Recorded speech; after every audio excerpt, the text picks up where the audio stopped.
This video should spark a lot of debate for the wider fandom, which is what I tend to do. But as the Jujutsu Kaisen story is still ongoing and currently Sukuna is still alive, this debate on who the best villain is in the Jujutsu Kaisen story, as long as Sukuna keeps surviving and battling the Jujutsu sorcerers, it still seems as though he is the big bad villain. And because he is the last remaining villain left in the story, and because he survived for so long, you can make the argument that he is the best villain because he survived and is battling everyone. But for me, I don't think it's that simple and concrete. I think throughout the story, there is the big three villains: Kenjaku, Sukuna, and Toji. But I also want to give a special shout out to Mahito. I think the brief time he took center stage as the big villain, I would argue he was my favorite villain. He manipulated Junpei into doing what he wants. He made Junpei become close with Yuji and then transformed Junpei into a transfigured human and killed him just after Junpei became close friends with Yuji. And ever since then,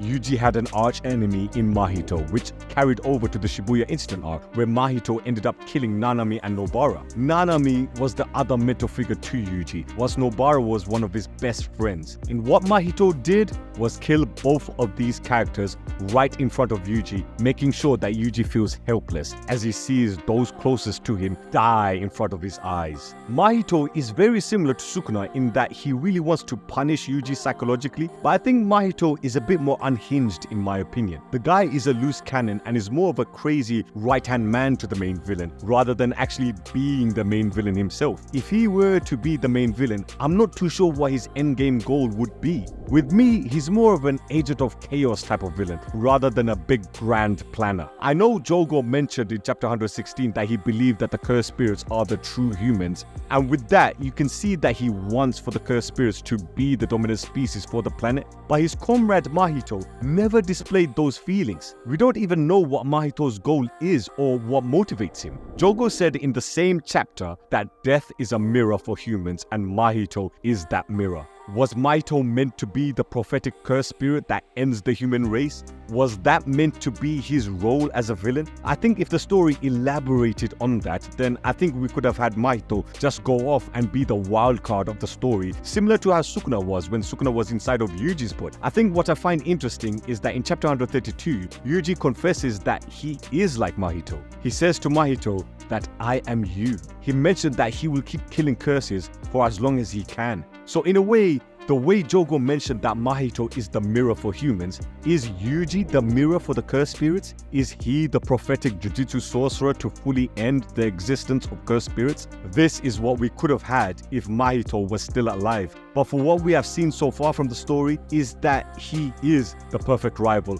for Yuji. The way Yuji cares for people and has this hero complex on trying to save as many people as he can, whilst you have Mahito being the complete opposite, having no regard for the sanctity of life and ruining the fabric of what it means to be a human by transforming humans into transfigured humans, turning normal everyday people into monstrous versions of themselves. Yuji cares for life, whilst Mahito wants to destroy life, which is why he's such a good villain. For me, it's like Batman and the Joker. They are the perfect enemies for each other. And speaking of enemies, who would have thought a human with no cursed energy was able to defeat the strongest sorcerer in the world? If Yuji and Mahito have a Batman-Joker type of rivalry, then I would say Toji is the Batman of this series. The planning of wearing Gojo down by releasing Riko's bounty to the dark web for assassins to attack them was genius. And then him being heavenly restricted, meaning that he has no cursed energy, so Gojo would not be able to sense him even when they're all in Jujutsu High. In chapter 73, the very same cursed spirit that is hiding all of Toji's weapons, such as the inverted spear of heaven, that very same cursed spirit is hiding inside of Toji's stomach, which makes it the perfect hiding spot from the Jujutsu sorcerers and to catch them off guard.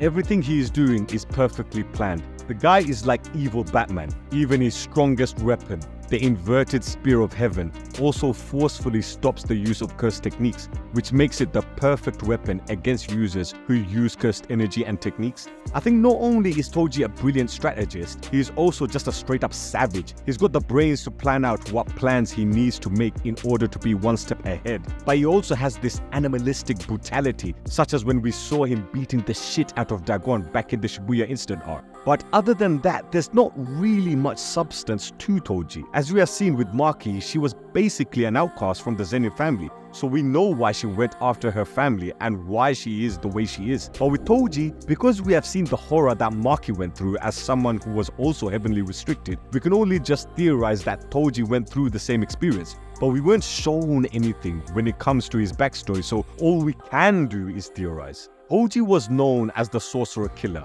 With that, we can assume his hatred for Jujutsu sorcerers came from his hatred for his family, which was the same Zenin family that tortured Maki throughout her life for being someone born without cursed energy. But again, that's all my headcanon, but we weren't shown any of this to verify this all happened. I'm just going by thinking all of this happened out of the nickname Sorcerer Killer. It's a weird one with Toji. He was the first character we saw who actually beat Gojo, and some other cool moments as well, such as him overpowering Geto. But he wasn't this big bad overpowered antagonist. Like, you knew if Gojo truly wanted to and actually knew Toji was coming, then you feel Gojo would have easily defeated Toji. Look at round 2, how easy Gojo made it look in defeating Toji, so that threat level isn't really there for me. For me personally, I need to feel fear for my heroes if a big bad villain has arrived on the scene. When Toji arrived, I didn't really feel scared for Gojo. I was more wondering, how the hell can Toji defeat Gojo? I know I reference Avengers Infinity War and Thanos a lot, but for me, when Thanos arrived in Wakanda searching for Vision's Infinity Stone,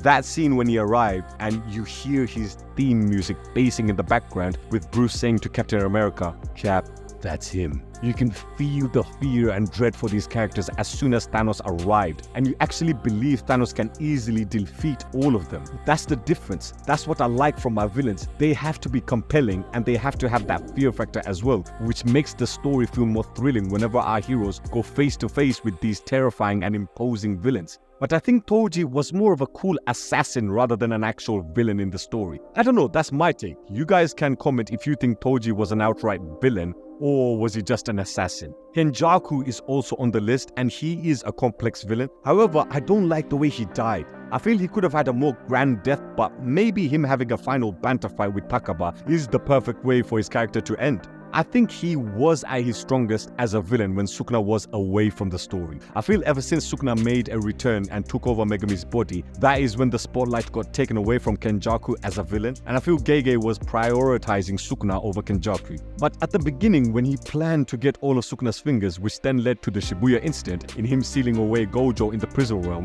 which then proceeded with his plan to start up the Culling Games, Kenjaku was the driving force for this story. In my opinion, before Sukuna took over full control of Megami, Kenjaku was the main villain of the story, while Sukuna was the emotional villain of the story. So in terms of who is my number one villain of the story, it is between Kenjaku and Sukuna, with Mahito being third and Toji being fourth. But if Kenjaku carried on the way he was when he defeated Yuki, tanking the black hole attack, he would have been number one. Kenjaku literally masterminded everything that happened in Jujutsu Kaisen. It seems as though the guy is fate itself for this world, and now all of his plans are now coming true, with him on the verge of creating the monster version of Master Tengen. The guy who reincarnated multiple times throughout the story was clearly influencing the history of the Jujutsu Kaisen world. So that would have been cool for us to see the ramifications of all those things that he was doing. I think if we saw his backstory and actually learned why he wants to do the things he aimed to do, like merging the people of Japan with Master Tengen, us fans would have connected with him more. The advantage Sukuna has over Kenjaku is that he is built from the get-go to be the ultimate badass. Gojo hyped him from the beginning, saying we can't even destroy the guy's fingers, which already sets the tone on how strong Sukuna is.